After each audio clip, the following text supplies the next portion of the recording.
fui a primeira a ter os sintomas. E aí eu fiquei febril. E eu tinha tido contato com uma pessoa que há 3 dias antes de eu ficar febril, tinha testado positivo. Contato assim, tinha ficado um pouco perto da pessoa. E aí como eu fiquei febril, eu já fiquei um pouco atenta. E isso era uma quarta-feira. Aí, resumindo a história, quando foi na segunda-feira, eu fui lá fazer o teste. Só que assim, eu fiquei febril, tomei uma dose de pirona e não fiquei com mais nada, a não ser uma coriazinha, né? Pra mim era uma rinite. E fui fazer o teste porque aqui em casa tinha o Cláudio, que era grupo de risco, e eu tenho mais um filho que tem diabetes, que também é grupo de risco. E enfim, eu falei, vou fazer o teste porque eu tenho em casa pessoas de grupo de risco. E aí testei positivo. Isso foi a segunda-feira. E para eu ir, o Cláudio ficou aqui em casa, porque eu tenho mais um menino de 3 anos. Para eu ir, o Cláudio ficou em casa com ele. Eu fui de manhã e cheguei aqui por volta de 2 da tarde, porque até fazer... Quando eu cheguei 2 da tarde, o Cláudio estava tossindo. Quando eu fui, o Cláudio não estava tossindo. E aí eu falei assim, ele já estava com uma tosse aqui, uma tosse lá. E aí a médica também falou assim, olha, amanhã você pede para os seus filhos e o seu esposo virem fazer o teste. E aí foi o que aconteceu. No outro dia o Cláudio já estava tossindo. E aí foram todos fazer o teste. E o Cláudio testou positivo. E os outros 2 filhos maiores não testaram negativo, no caso. E o pequenininho não fez o teste porque 3 anos, né? E aí todos os protocolos de medicação. Só que o Cláudio foi evoluindo muito rápido, porque como eu disse, eu tive aquele sintoma de ficar febril e não tive mais nada. Só sei que eu tive Covid porque fiz o teste, né? E o Cláudio, como eu disse, na segunda à tarde eu cheguei aqui, ele já estava tossindo, na terça ele estava tossindo ainda mais. E assim, era em questões assim, de horas, era muito rápido. Aí entramos com a medicação tudo certinho, alimentação, hidratação, oração. E eu sei que isso era terça-feira, quando foi sexta-feira, o Cláudio já estava assim, tossindo muito. Daí nós voltamos, né, na médica. Ela alterou algumas medicações e voltamos para casa. E, enfim, e aí, como eu disse, a evolução do Cláudio foi muito rápida. E aí ele suava muito, muita tosse, aí a saturação também começou a cair, né? Aí eu sei que daí nós voltamos para o hospital umas 4 vezes, né? Porque daí eu já levei ele para o pronto atendimento, numa cidade aqui do lado. Daí fez todos os procedimentos de novo, aí fez tomografia, aí viu que o pulmão dele, a primeira tomografia estava 5% só tomado, isso nos primeiros dias de Covid. 3 dias depois fez outra tomografia, estava 25% tomado. E lá no hospital, mexeram na medicação, mas mandaram para casa novamente, para continuar em casa. Daí naquela noite, a pressão dele, ele não conseguia ficar nem deitado, porque senão ele não conseguia respirar, né? Aí eu monitorando ali, e ele ficava até a falar, porque assim, estava dando 89, e a informação era, se baixar abaixo de 90, vai para o hospital. E aí 89, 88, e ele sentado. Se ele deitasse, ia a 70, entendeu? E aí ele até falava assim, põe outro dedo, como se, tipo assim. Mas aí eu falei, olha, quando estava em 84, eu falei assim, vamos para o hospital de novo, né? Já era a 4ª ida para o hospital, de madrugada, e aí nós fomos para o Frei Galvão direto. Chegamos lá, a médica... e aí começou a dar febre também. Febre de 39, 39,5. Então era a pressão, a febre e a saturação. E a tosse, né? Uma tosse constante, sem parar, sem parar. E aí a médica, claro, já entrou, assim, primeiro observou, nós chegamos lá por volta de 5h30 da manhã. Quando foi 7, 7h30, ela falou para mim, olha, vamos observar. E entrou com medicação e tal. Quando foi 10 da manhã, ela falou assim, olha, nós vamos internar na enfermaria. Ele vai usar uma máscara VNI, que é uma máscara de oxigênio, mais, né? E, enfim, internou. Isso era 3 de junho. E eu vim para casa. Ele falou lá do hospital, eu fiz uma chamada de vídeo com os meninos aqui em casa, né? Porque os meninos ficaram em casa. E isso dia 3, aí no dia 4, aí eu falei com ele no dia 3 ainda por vídeo, né, porque ficou com o celular, tudo. No dia 4, quando foi umas 10 da manhã, a médica ligou falando que ele ia para UTI, precisava de UTI porque lá tinha mais recursos, em resumo, né. E aí foi todo um novo processo, né?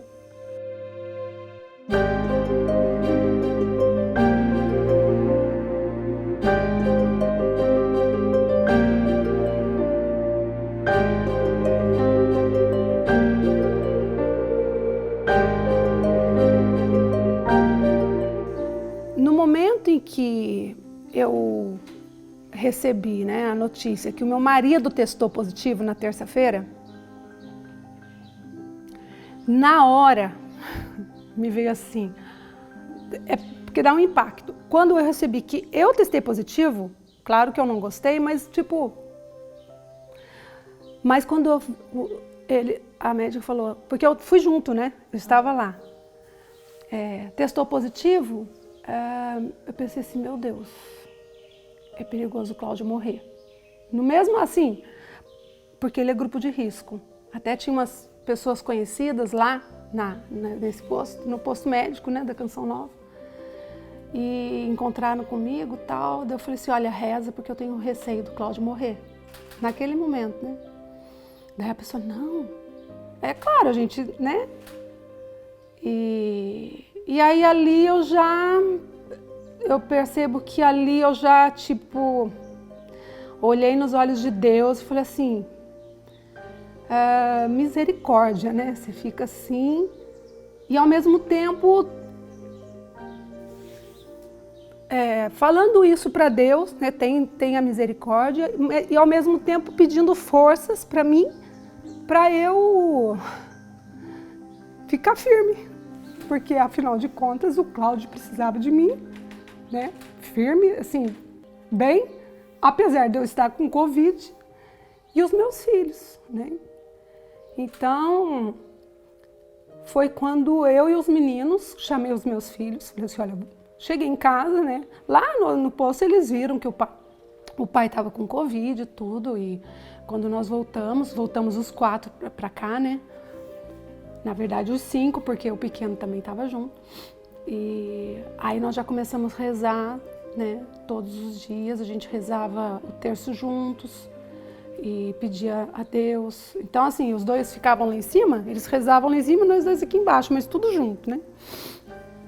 E pedindo a Deus que conduzisse, que curasse, enfim. Quando o Cláudio foi internado, e eu também comecei a fazer live, porque eu pensei assim, eu vou ter que pedir oração para o povo, para me ajudar nesse combate, porque não deixava de ser um combate humano, mas também espiritual, né?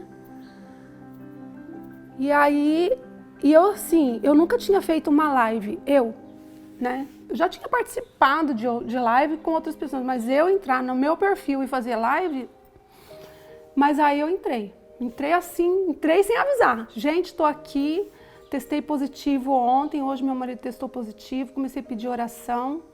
E aí o povo começou a reagir, né? Porque graças a Deus a família Canção Nova é muito grande, e falando que estava rezando. Então assim, aí eu me organizei todo dia no mesmo horário, eu entrava dando notícias, digamos um boletim da saúde do Cláudio, porque daí a família Canção Nova queria saber também, né? Até para rezar. E eu e os meninos rezando muito, e quando o Cláudio ficou internado, que daí ficamos só nós aqui, eu tentando ser como que eu vou dizer assim, ficar bem, né? Tinha meus momentos que eu chorava, que eu ficava preocupada porque assim, como a evolução dele, da tosse, foi muito rápida, aí eu lembrei, né, aquilo que a gente sabe, que o vírus, em cada organismo, reage de uma forma. Tem gente que em uma semana fica bem, tem gente que em uma semana morre, né? E aí eu tinha um exemplo, porque em mim ele reagiu, era o mesmo vírus e em mim foi de uma forma. No Cláudio de manhã era uma coisa, à tarde era outra, de madrugada era outra, no outro dia era... Eu pensei assim, bom, ele está lá no hospital, hoje ele está... Como será que ele vai estar à tarde? Né? Perigoso ele morrer à tarde, né? Então, mas assim, eu ficava lembrando da palavra de Deus, sabe? Aquelas citações de esperança, de fé, batei, abri-se-vos-á, pedi, recebereis, a palavra da cura do cego, da hemorraíza, as passagens bíblicas que falam de cura, né, que Jesus curou, eu ficava em muitos momentos puxando a minha mente, os meus pensamentos para essas lembranças, para que o pensamento, digamos, negativo não tomasse conta, porque senão, se o pensamento fica muito pesado, o sentimento aflora, a sensibilidade ainda mais e a gente se perde, né? Então eu vejo que a oração, e aí todos os dias os meninos, o médico ligava, eu chamava, olha, papai tá assim, tá assado, tarará, vamos rezar, vamos confiar, foi entubado, né? O Cláudio foi entubado acho que umas 5 ou 6 vezes, eu perdi as contas, na verdade. E na primeira intubação, porque aí ele foi, dia 4 ele foi para UTI, porque até conseguir UTI e tal. Aí no dia 5 ele foi entubado, você vê como, né? E aí tem as informações, né, que a grande maioria das pessoas que são entubadas não conseguem se restabelecer. Daí aí vinha pensamentos, o Cláudio vai morrer. Não, o Cláudio não vai morrer. Comecei a pedir a cura para Jesus. Falei, não, vou pedir a cura. Claro que a nossa vida está nas mãos de Deus, a morte um dia vai chegar para todos. Mas Jesus não falou, eu falava isso para os meninos, né? Jesus não falou para a gente pedir? Então vamos pedir. E Jesus não é o Senhor que cura, que tem o poder? Para os médicos é impossível, o vírus é muito agressivo, o papai é grupo de risco, isso tudo é realidade. Mas é a realidade também que Jesus é o Senhor, que Ele tem o poder de cura. Então vamos pedir, né? Eu me senti muito filha de Deus nesse momento, eu fiz uma experiência de filha.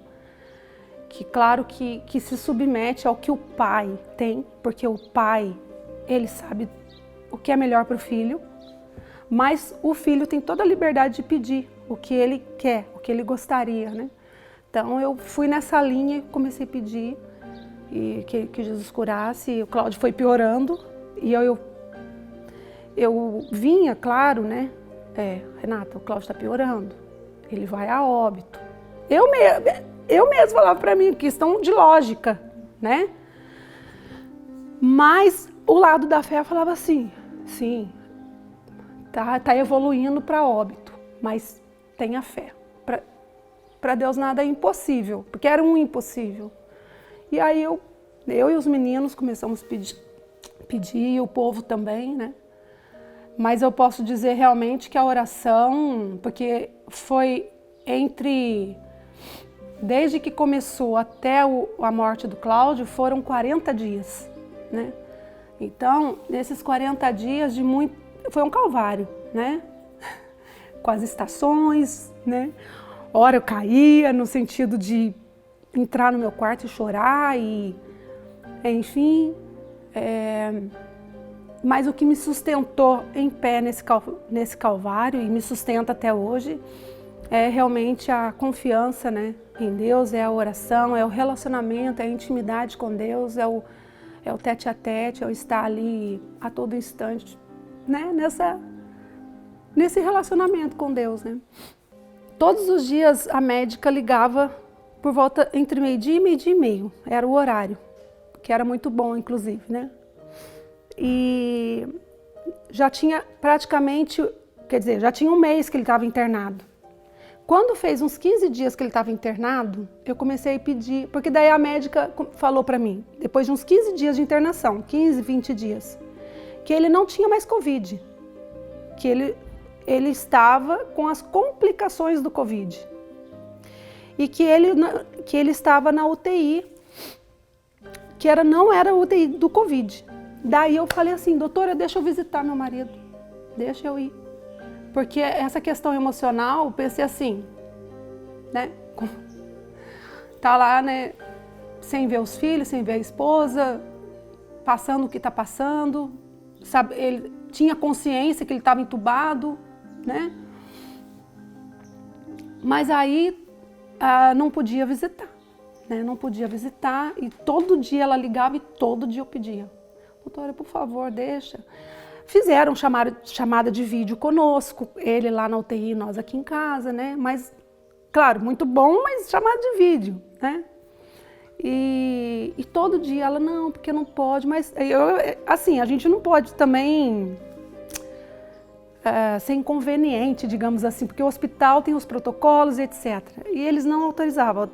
Mas um dia ela falou assim, olha,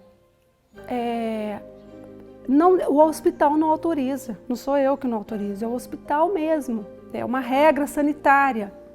Na verdade, o hospital só autoriza quando o paciente está evoluindo para óbito.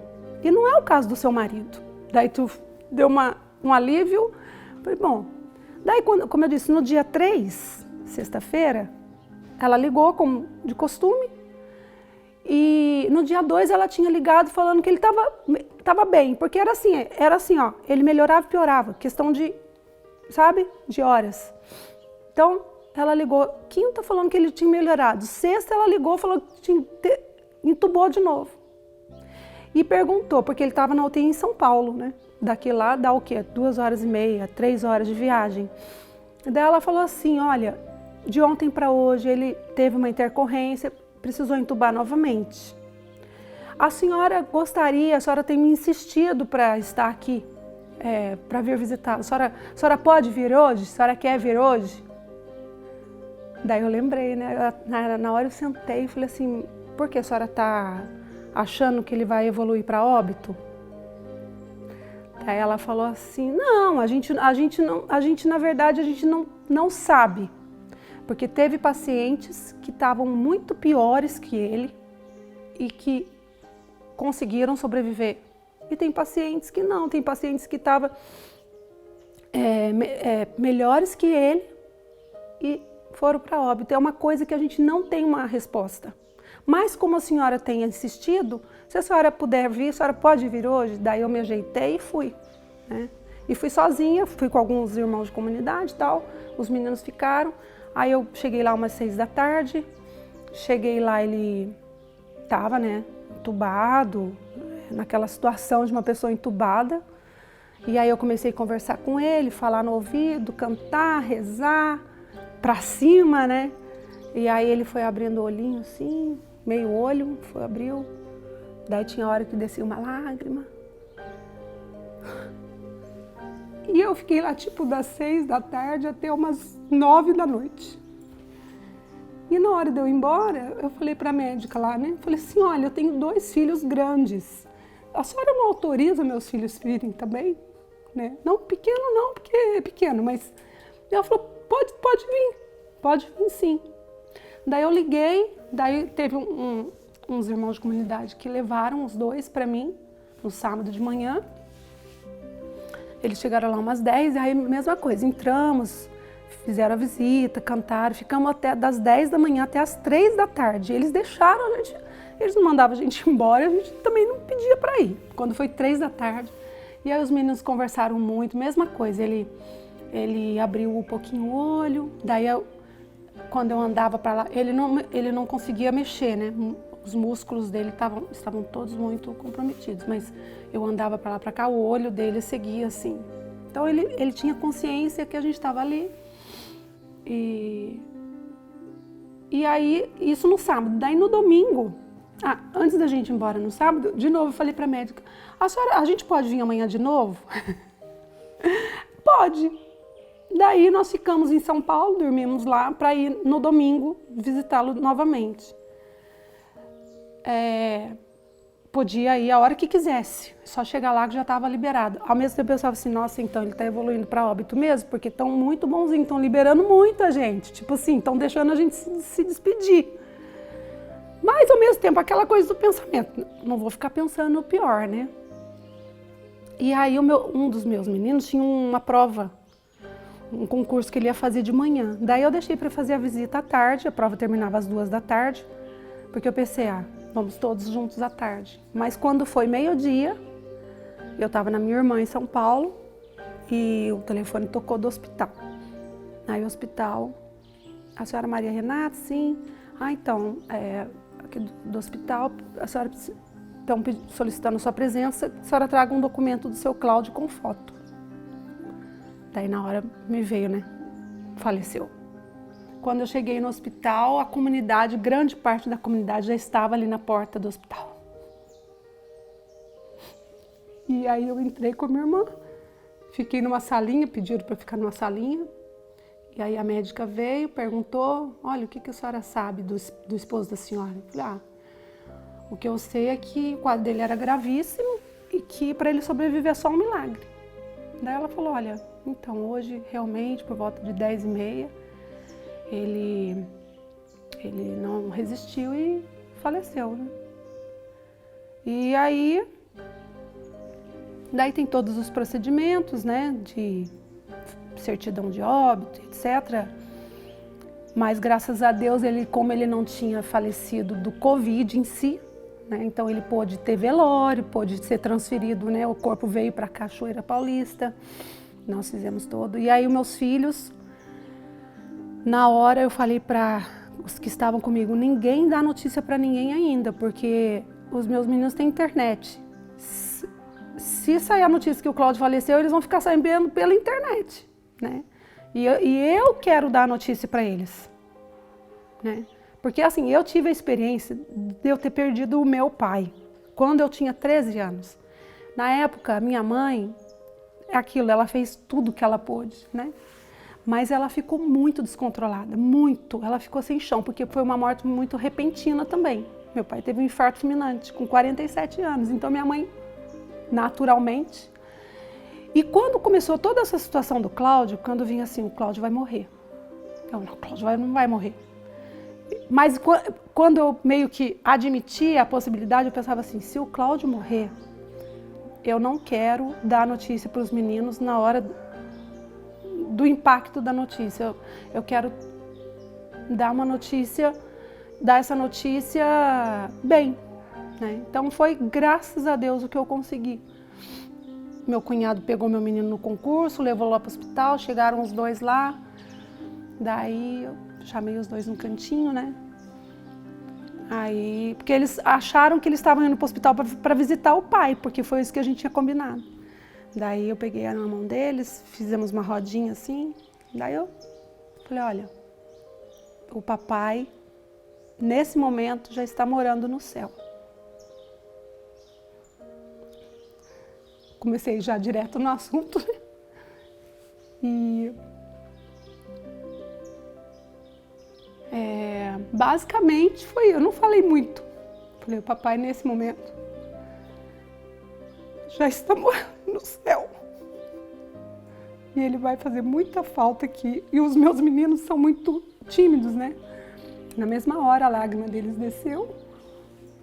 Mas eu falei, olhando muito nos olhos dele, falei assim, olha, papai vai fazer muita falta aqui. Vocês sabem disso, a gente vai ter muita saudade. Mas chegou o momento dele, como vai chegar para todos nós. Nós pedimos a cura do papai para Deus. Nós pedimos tendo a certeza que Deus ia curar. Que Deus ia deixar ele aqui conosco, que Deus não levaria agora. Mas Deus levou.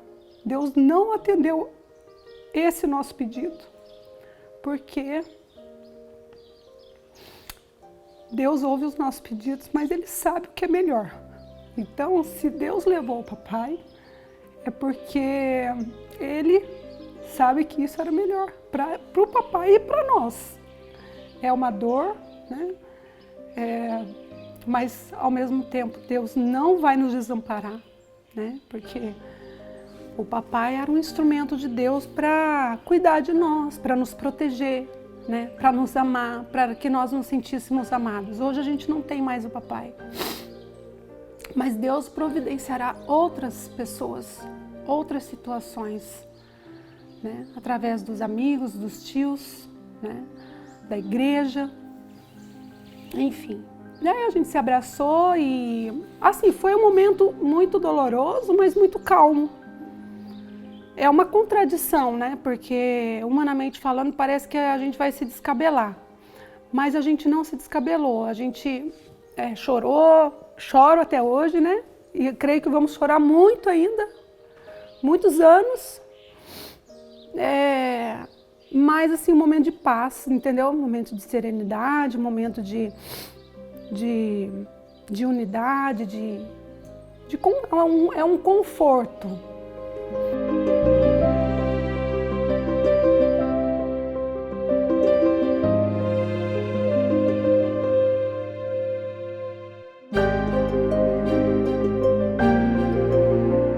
O tempo do luto, ele não é curto, entende? Então, assim, eu creio que quem perdeu um ente querido está tendo, como nós aqui em casa, como eu estou tendo, altos e baixos. Tem dias que a gente pensa assim, não vou aguentar, não vai dar. Será que eu vou aguentar viver muito tempo sem o Cláudio, né? Então, assim, viva um dia de cada vez, né? Hoje eu estou aguentando, amanhã Deus pertence, né? Então, tenha paciência consigo, com os seus, porque os seus também estão de luto, né? Cada um do seu jeito, da sua maneira de reagir. E principalmente, acredite mesmo, né, na vida eterna, né? Porque um dia nós iremos todos para a vida eterna, né? O Cláudio, ele morreu para essa vida aqui, mas ele nasceu para a vida eterna. Um dia eu estarei com ele na vida eterna e todos nós estaremos juntos, né? E siga a vida, né? Nós que ficamos, precisamos seguir. O Cláudio, ele fez o trajeto dele enquanto esteve aqui. Hoje, ele está na vida eterna, mas eu continuo aqui, né? Então você, né, que perdeu um ente querido, que às vezes é difícil levantar, sabe? É difícil passar um batom, é difícil num aniversário, né? Dá vontade da gente ficar só dentro de casa. E é necessário, tem momentos que é necessário você ficar só com você e o seu luto. É necessário chorar sim, é necessário, sabe, sentir aquela dor. Mas chorou, sentiu, bora. A vida, ela não é só o luto, ela é também o luto, precisa viver o luto, mas ela é também trabalho, elas são os filhos, são os amigos, é você mesmo, são os aniversários, né? É a comunidade. Então, mesmo sem vontade, vá, né? Vá, porque a vontade vem, ou não vem, né? Mas a vida continua, em resumo é isso, né? Eles morreram para essa vida, mas nós, graças a Deus, não morremos ainda. E enquanto estamos aqui, vamos viver, porque a vida aqui na Terra, ela é difícil, tem suas dores, mas ela é muito linda, né? A morte é algo doloroso, mas a vida nessa Terra não é feita só da morte, né? Em si, do luto, mas ela tem muita coisa boa, né? Então, contemplar a natureza, uma música, um relacionamento, uma amizade, siga a vida.